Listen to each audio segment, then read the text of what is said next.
So let's look at how the assembly mirror feature has changed in Inventor 2026. So what I'm going to do is I'm on the Assemble tab. Let's pick Mirror. And what we're going to see is that it looks very similar. A couple small changes is notice that we have two options here. We have Create Flat Structure and we have the new Create Mirror Pattern option. The flat structure is the legacy behavior. So when this option is enabled, you can mirror relationships, you can ground new components. But let's go through the process. So let's select, and I'm going to select two assemblies and a component.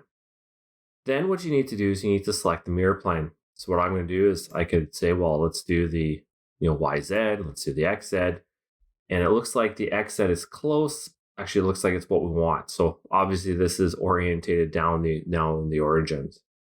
So now what I need to do is I need to decide, am I excluding components? Am I reusing them? Or am I creating new? So perhaps what I'd like to do in this case, I would just like to reuse this assembly. So I'm pick reuse and notice that the entire assembly is going to be reused. But what it's going to do is it's going to mirror its position.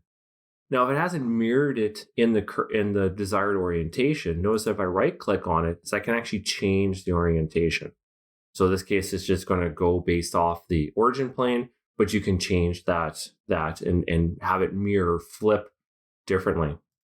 Now, I'm also going to reuse this assembly, but what I'm going to do is I'm going to create new on this component because what I want is I want a true right-hand version of this component.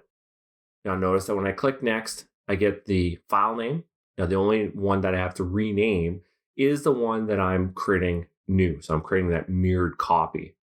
So you can see that it's going to apply the mirror to it. But I could change this because maybe what I want this to be 137, and I'm just going to call this right hand. So there's the display name, and we'll update the file name to match.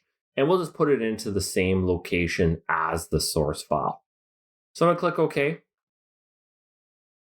So the assemblies we just copied, so it just put in instances of it, just reflected in orientation. But let's take a look at what it did with this component. So let's do a right click on it. Let's open it. And this is the new component.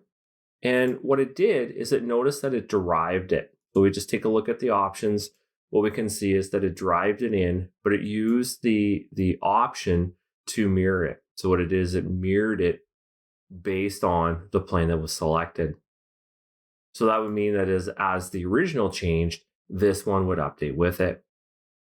But notice that there's no way for me to go in and edit it. So let's say I missed a component. Well, there's no way for me to edit that existing mirror and put it back into place. Let's say I changed my mind and maybe we wanted to create a new version of this assembly.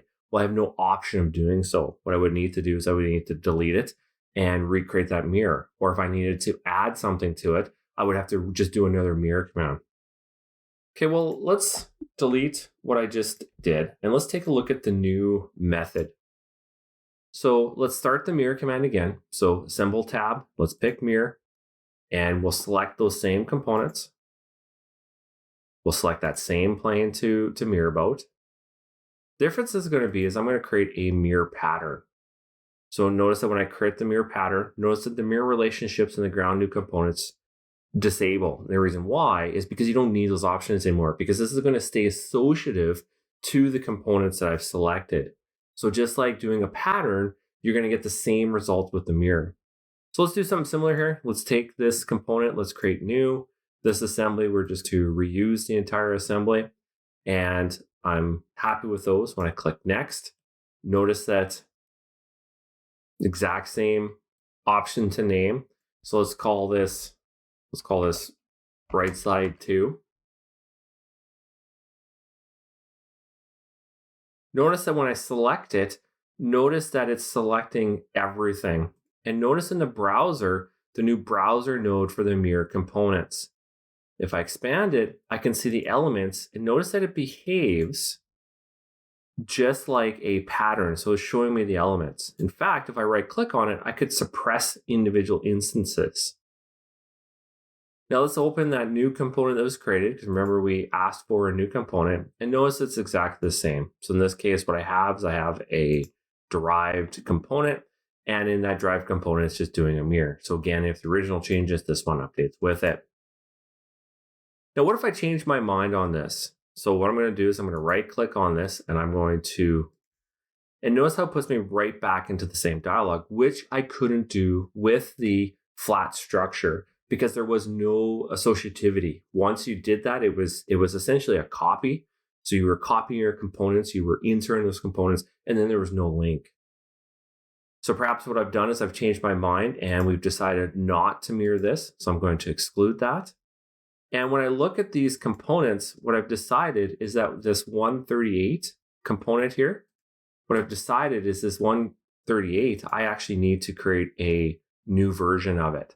And because that, it's also going to create a new version of this assembly. So we're going to get a new assembly. It's going to reuse all these components. It's also going to create a new component of this bracket. So we'll click next. Notice now it's asking me to rename these components. So I don't have to rename that bracket before because I already did and I didn't make any changes to it. So I'm just going to stick with the template here with the mirror. So we'll just go with the mirror added to the component name. So I'll click OK. And now notice results. So now notice that I have this new assembly. So we can see that I've got a new assembly. And within that new assembly, I have that new component. So again, the legacy behavior is still there, and you might have instances where you just want to do that mirror copy and not have that link anymore, just a quick way of generating those components.